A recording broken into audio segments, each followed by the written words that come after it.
अंबेडकर जी का विषय बना करके एक ऐसी पार्टी,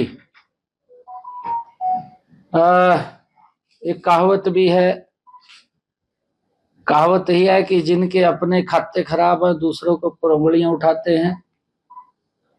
ऐसे लोग जिन्होंने पीढ़ियों के अंदर, पीढ़ियों को अगर मैं जवाहरलाल नेहरू जी से लेकर के बात करूं, अब तक कांग्रेस पार्टी ने कभी भी डॉक्टर साहब का सम्मान नहीं किया। उनको अपमानित करने का काम अगर किसी ने किया है तो कांग्रेस पार्टी है। आज वही पार्टी उनके नाम पर हक मांगने का ढोंग रचने का काम कर रही है। कांग्रेस की सोच हमेशा डॉक्टर भीमराव अंबेडकर जी के विरोधी रही है। जब भी डॉक्टर साहब ने इलेक्शन लड़ा, इन्होंने किसी न किसी व्यक्ति को खड़ा कर दिया, कहा इसके बराबर में खड़ा हो जाए, ये जीत करके ना जाए। आज तक भी डॉक्टर भीमराव अंबेडकर जी को जो भारत रत्न दिया गया, इसके बारे में विचार तक नहीं किया। ये ढोंग रच रहे हैं, ये बात बोल रहे हैं। आज तक भी कांग्रेस पार्टी ने विचार तक नहीं किया।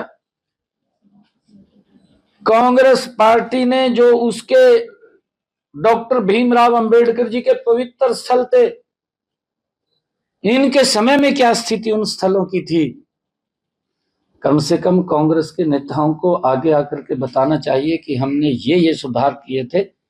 एक भी उनके स्थल का कांग्रेस ने कभी सोचा तक नहीं। वो धूल में मिट्टी में लिपटे रहते थे, उनके जो स्थल थे, कभी वहां सफाई की व्यवस्था इन्होंने नहीं की। मोदी जी ने आकर के उन 5 स्थानों को पंच तीर्थ के रूप में विकसित किया और भारत रत्न भी देने का गैर कांग्रेसी सरकार ने डॉक्टर भीमराव अंबेडकर जी को भारत रत्न से नवाजा। कांग्रेस ने तो कभी सोचा भी नहीं था। आज ये ढोंग रच रहे हैं, आज ये बाबा साहब के ऊपर राजनीति कर रहे हैं। इन्होंने बाबा साहब की उस मूल भावना के साथ भी खिलवाड़ किया है जो उन्होंने अपने पवित्र संविधान में लिखा था कि देश के संसाधनों के ऊपर सबसे पहले गरीब का हक है। कांग्रेस के लोग ये बताएं, 55 साल तक देश के ऊपर शासन किया। बाबा साहिब जो बोल करके गए थे कि गरीब को मजबूत और संपन्न करना है, प्रधानमंत्री आवास योजना के तहत कितने मकान इन्होंने बना करके दिए अपने 55 साल के सालों में। ये देश को बताने का काम करें, राजनीति मत करें। हम 10 वर्षों के अंदर नरेंद्र मोदी जी ने जितने मकान गरीबों को बना करके दिए हैं, हम उसका पूरा रिकॉर्ड देश को बताने के लिए तैयार हैं। गरीबों के लिए किया है। डॉक्टर भीमराव अंबेडकर जी की अमूल भावना है कि गरीब व्यक्ति को मजबूत करना है, उसको खुशहाल करना है। और हमारी सरकार, मोदी जी की सरकार, डॉक्टर भीमराव अंबेडकर जी के दिखाए हुए उस मार्ग पर मजबूती से आगे बढ़ रही है। ये राजनीति कर रहे हैं, कांग्रेस राजनीति कर रही है। क्योंकि जब 55 सालों में गरीब के लिए कुछ किया नहीं और गरीब ने इनको नकार दिया, बाहर का रास्ता दिखाई दिया।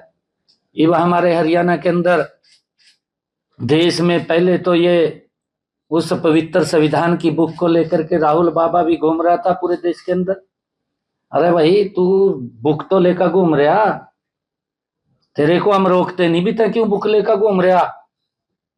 पर तेरी पार्टी ने 55 सालों तक क्या गरीब के लिए किया वो भी बताए थे, तो क्यों उठाए वो फिर रहा उस बुक को?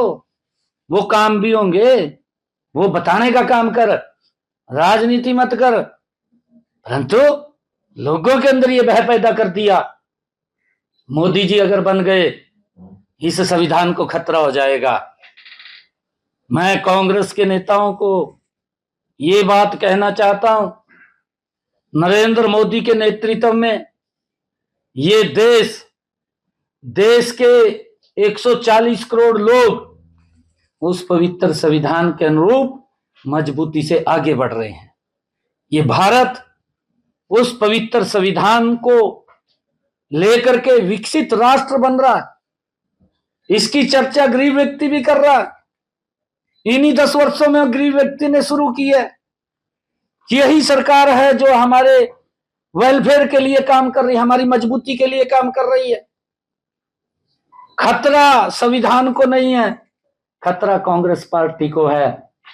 और मैं ये कहना चाहता हूं कांग्रेस के लोगों को कि जो आपकी सोच है 2029 के अंदर आपने जितना झूठ बोलना था वो बोल लिया। आगे आपका ना झूठ चलेगा ना बिकेगा, आपका सुपड़ा साफ होगा। राजनीति करते हैं, आप बताएं तो कि हमने ये काम बाबा जी के वेलफेयर के लिए, और उसने जो नीतियां जो पवित्र संविधान में लिखा गरीब व्यक्ति के हक मिलना चाहिए, उस हक के बारे में भी बताएं कि हमने बाबा जी के इस वाक्य का अनुसरण करते हुए गरीब व्यक्ति को ये लाभ पहुंचाया है। राजनीति कर रहे हैं।